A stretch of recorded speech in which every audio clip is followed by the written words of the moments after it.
If we say anything about this, we're going to be offed. We will be disappeared.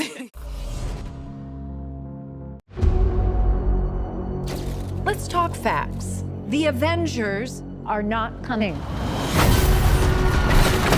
Who will keep the American people safe? There's some big threat out there, and you are gonna help me stop it. Wait, us? Yeah, you. Why, you got someplace to be? I love that guy. Why do you think we love stories about anti-heroes so much? And is it true that it's more fun to play someone who's a little villainous? Yes, I think it's super fun. It's certainly fun for me to play someone who's villainous.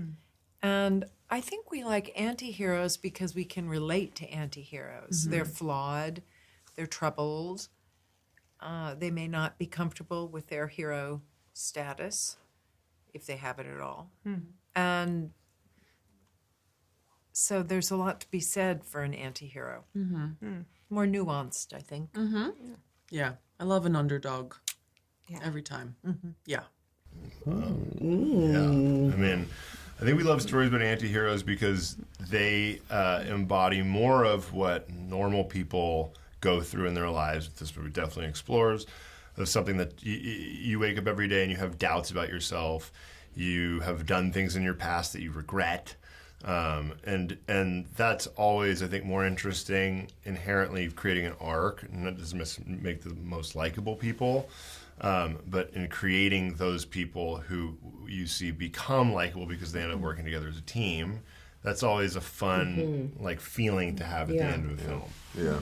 You know, it's anti-heroes are fun, and they're more not more fun to play, and there's different elements to everything you play. But I love playing it because of all of those things. You get to mine different aspects of yourself and mine different aspects of problematic behavior, which is it gives you more to act. Yeah.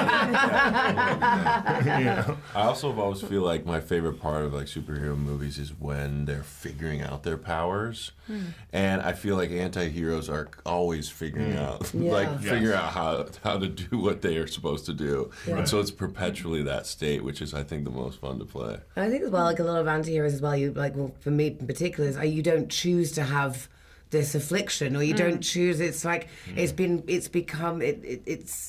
thrusted on you. You know, it's like for me, it was forced. I didn't choose that, so it's this battle of trying to. I guess overcome that or deal with that, and you kind of end up rattling all the heroes' cages by doing that, and it's I think that's kind of fun. We are the Thunderbolts! Can't call ourselves that. God, thank you. And I read that you used clips from Reservoir Dogs and Toy Story 3 in like an early meeting with Marvel. How have you used those films in preparation for Thunderbolts? It really was just, I think when I read the first script, like one thing that I thought was just that I wanted the movie to have a little bit more tension to it and really so it was more about finding these scenes from these movies where characters were thrown together who didn't know each other and couldn't trust each other, but were going to have to trust each other if they were going to get out of whatever situation they were in. So it was a lot of the stuff from Mission Impossible 4, which I really love, and the incinerator scene from Toy Story 3. Reservoir Dogs is obvious. Ronin is an obvious example of that. And then Breakfast Club as well. So like all over the tonal map, but just these scenes and just to feel how that felt, you know, and how we could kind of use that as an approach going forward. And then we never really went back to those after that. It was kind of just an early prep and early script discussions. But it's a fun, I mean, they're all such good movies. So. The team dynamic is one of the most fun parts of this film. I was wondering if you, did you do anything specific pre-production to, initiate that chemistry and get the group together?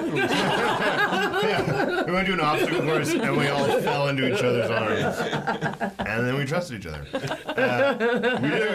We did our little rehearsals, which Yes, it's very special, unique on a movie like this. You have a lot of big things happening, a lot of people with a lot of schedules, and Jake made it a priority that we all got into a room and we voiced our opinions about things, and with people who've all been working and had different experiences. We all have different opinions. We all have our own characters, our own egos to protect. And so, like, once you get in that room and you kind of voice your feelings and opinions, you start to realize, and David said this before, but like you start to realize, like, that person about that quality about this person, whether it's yourself, you, anybody else, like, I don't like, and then you start to end up kind of loving that quality. Yeah. You know, like, totally. and I think we all had versions of that where we respected each other's shortcomings and acknowledged how great people were at certain things, and so that made us close and feel safe because it's like, well, you saw the worst of me. Yeah. And in those rehearsal rooms, you can do that. That's what they're for. They're safe spaces. So that you go out and like give the worst idea or the worst version of the idea that you have. You know? Yeah. So what, do we all just punch and shoot? I can't think of a worse group of people trying to work together. Look, me, John, stop! Where are you? We have to talk about the first scene in the film where Florence Pugh literally jumps off the world's second tallest crazy, building. huh? Yeah, it is crazy. And she pushed to do the stunt. She pushed to do it. Yeah, it was a discussion we had in the beginning. So it was a sequence that Sonny, who created Beef, when he came in and wrote drafts, that was a sequence that he brought, was this idea of, we wanted our kind of version of a Bond stunt at the beginning of an action movie about depression. So it was like a character on the ledge of a roof and you talking about being in a dark place, and you might imagine that they were thinking about something more serious, and then they jump and the parachute comes out, and it's really more about the boredom and of their job that they're connecting to. But it felt like, okay, but we want to really try to go do something here, you know, like we want to, and so I asked Florence, I was like, how are you with heights? And she's like, I love heights. Heights are great.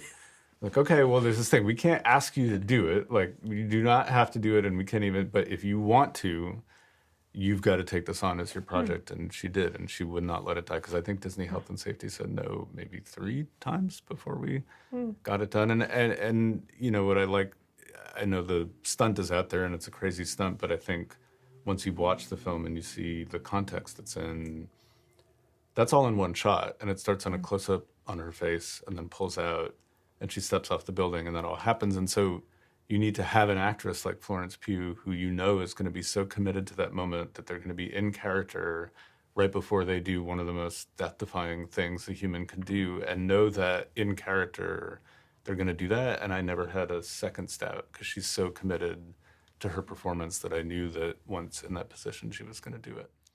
I feel like I want to ask, is Florence Pugh the new Hollywood daredevil following Tom Cruise? Well, I mean, she would be great at it. I think Florence can basically do whatever she wants, and I wouldn't bet against her in any circumstance. So, yeah. This has makings of team that can rise to glory. Bring light from the darkness.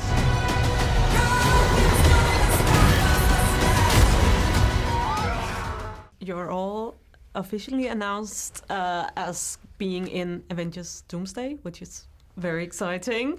And your director even teased that your character might play an important part in that film. Let's see. Did he? Yeah. Dun, dun, dun, dun, Wow. dun, dun.